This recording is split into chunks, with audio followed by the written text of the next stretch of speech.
We now bring you further eyewitness accounts of the disaster at the Empire State Building. The interviews will be conducted by Barry Gray of Mutual Special Features Division. It's 12:25 Eastern Wartime in New York City. This morning at about 10 o'clock, an Army bomber crashed into the tallest building in the world, the Empire State Building here in New York City. Fire Chief Walsh of New York says there are already 19 known dead. And the four-alarm fire has drawn every piece of fire apparatus to the busy scene of 5th Avenue and 34th Street in the heart of Manhattan. Official police reports say the B-25 crashed and exploded into the 78th floor of the skyscraper, and hundreds of office workers were trapped a fifth of a mile above the street level. Two girls at work in the 73rd floor were Miss Edith Iverson of 857 Fairmount Avenue, St. Paul, Minnesota, and Jean Fagan of 3 East Bank Street, Chicago. They were at work in the Empire State offices of the North Central Broadcasting System, and they are now at the Mutual Newsroom microphone here in New York to tell you in their own words what happened. Now, Miss Fagan, tell us what happened when you first heard the crash. When we first heard the crash, we sat at our desks and looked at each other.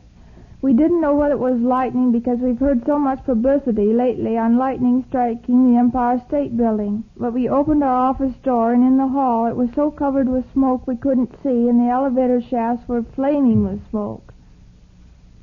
Tell us, what was your reaction, Miss Iverson? Well, I too thought it was lightning. We found the service stairs finally and began to walk down. There were only 2 other girls on the floor, but many people from other floors. There must have been at least 30 or 40, and they were all walking down too. Was there any fire on your floor besides that from the elevators? Miss Fagan. The windows. We looked out the windows before we went out the door, and it must have been a piece of the wing of the plane, because we could see it falling. In fact, it was so thick you couldn't see anything but this bright orange flame going by the windows. I see. And how much of a flame would you say in judging it in feet? Or couldn't you judge from your position? Oh, about all 5 we could feet. see was just plain just flame. a wild sheet of flame. Just going by the window. Was there any sign of panic in the building among the people you saw? Well, not until we got to the 66th floor. And what happened at 66? Some of the children started to cry and whimper and said they wanted to get out of there. That's about all we found, and otherwise I think everything was very well conducted. How about the adults? They were perfectly under control? Very well so. The men. At the time, the men reacted favorably? Very well. They took control of the situation and handled all the stenographers and office girls and so on, and directed them as to what to do and where to go. What happened when you got to 66, though, on the as far as getting out of the building? I understand the elevators were stuck. The elevators were stuck, and they were flaming at certain points. The firemen came and started to work on the I think it was the 66th or 64th floor, and started pounding at the doors with axes, etc., in as much as they couldn't get them open.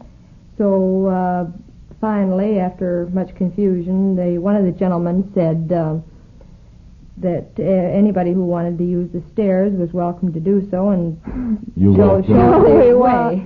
Naturally, we took the stairs. Did you see any injured?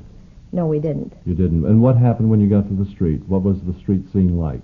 Well, it was all blocked off. The policemen were there and quietly directed us which way to go, and we got out with very little trouble. Of course, we saw the ambulances, and that panicked us all the more, but we did manage to get out and on our way. And a lot of debris in the street, of course. Yes, sir. Very much so. For a good block beyond. I see.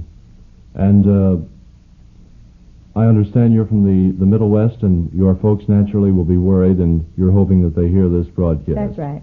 Well, ladies and gentlemen, you've been listening to an eyewitness account by Miss Edith Iverson of St. Paul and Jean Fagan of Chicago, Illinois, workers in the Empire State Building here in New York City, which building suffered an accident this morning when a plane crashed into it at 10 a.m. This is the Mutual Broadcasting System.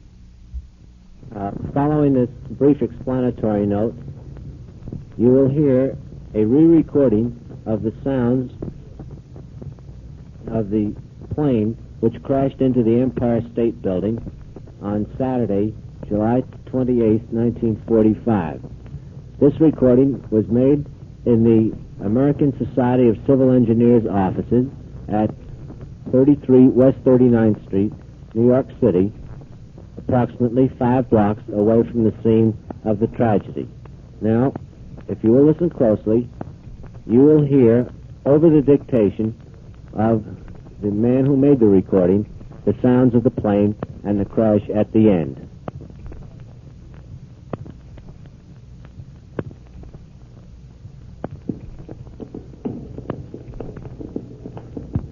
Letter to Dean Crawford, University of Michigan. Dear Dean Crawford, we are sending under budget cover